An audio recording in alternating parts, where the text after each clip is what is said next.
It's Monday, April 18th, 2011, Auroville News, announcements, and the weather report.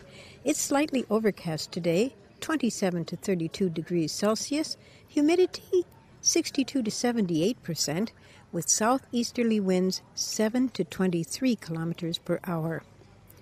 Listen now to Ethan speaking about environmental issues related to the experiences and learning of the Living Root students. So these students have been, of course, exposed to the idea of Save the Planet, working on the environment from their schools in the West. How do you feel being here in Auroville and working on these projects impacts their experience, their knowledge, their aspiration for the planet? Mm-hmm. It definitely is.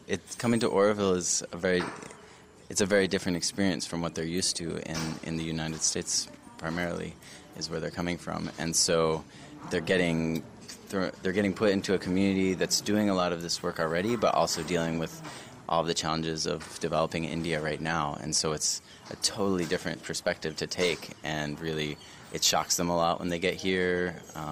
For example, an example would be just the way that waste is dealt with right now is still an evolving process, and Auroville is, I think, doing its best to deal with all these things, especially things like plastic and other materials that don't.